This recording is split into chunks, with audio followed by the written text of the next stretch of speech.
regard to the evolution of Homo sapiens, you have Charles Darwin in Science giving an explanation that it's because of the process of natural selection that the human beings have evolved. Now this seems to be in contradiction with the Islamic belief that we are the children of Adam alayhi salam. Now how can this be reconciled? This is a very important question. No lecture of mine on this topic of Quran modern science is complete without this question. I've given this talk in various places, in Canada, in USA, in UK, in Saudi. Never is this topic complete, never is the question answer complete without this important question of theory of evolution. Charles Darwin. Sister posed the question, how can you reconcile the Quran with Darwin's theory of evolution? Sister, I have not come across any book which says fact of evolution. All the books say theory of evolution. There is no book I have come across saying fact of evolution. If you read the book by Charles Darwin, The Origin of Species, it says that Charles Darwin went on an island by the name of Calotropis on a ship named as HMS Beagle. And there he found birds pecking at niches. Depending upon the ecological niches they pecked, the beaks kept on becoming long and short. This observation was made in the same species, not in different species. Charles Darwin wrote a letter to his friend Thomas Thompson in 1861 saying, I do not believe in natural selection, the word that you used. I don't believe in theory of evolution because I've got any proof. I only believe in it because it helps me in classification of embryology, in morphology, in rudimentary organs. Charles Darwin himself said that there were missing links. He didn't agree with it. He himself said that there were missing links. Therefore, if I have to insult someone, that if you were present at Darwin's time, this theory would have been proved right, trying to insinuate that he looks like an ape. It's a joke we make. The reason that this theory, in most parts of the world, it is taught as good as fact. You know why? Even I was in school, I learned about Darwin's theory. And even today they are taught. You know what the reason is, sister?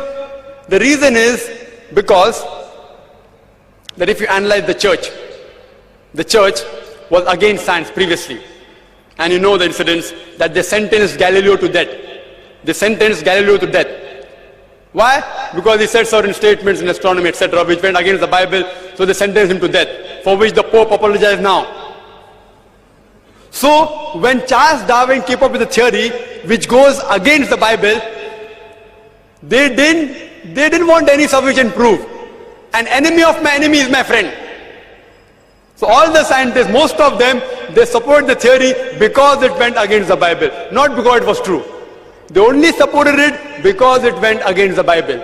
All the stages we have mentioned, sister, all the stages, Lucy, there were 4 hominids. Science tells us today there's 4 hominids. First is Lucy, along with its guide, the Australopithecus, which died about 3.5 million years, the Ice Age. Then next came the Homo sapiens, who died about 500,000 years ago. Then came the Neanderthal man, who died 100 to 40,000 years ago. Then came the 4th stage, the Cro-Magnon. There is no link at all between these stages. According to P.P. Grassi, in 1971, who held the chair of evolutionary studies in Paris, in the Sorbonne University, he said, it is absurd. We cannot say who are ancestors based on fossils. I can give you a list of hundreds of scientists and Nobel Prize winners who speak against Darwin's theory. Hundreds. If you know of Sir Albert Georgi, who got the Nobel Prize for inventing the vitamin C, he wrote a book, The Crazy Ape and Man, against Darwin's theory. Again, if you read Sir Fred Hoyle's works, he wrote several works against Darwin's theory. If you know about Rupert Stalbert, this person wrote a new theory of evolution against Darwin's theory. It's unthinkable. You cannot think that we are created from the apes. If you know of Sir Frank Salisbury, he was a biologist. He said it is illogical to believe in Darwin's theory.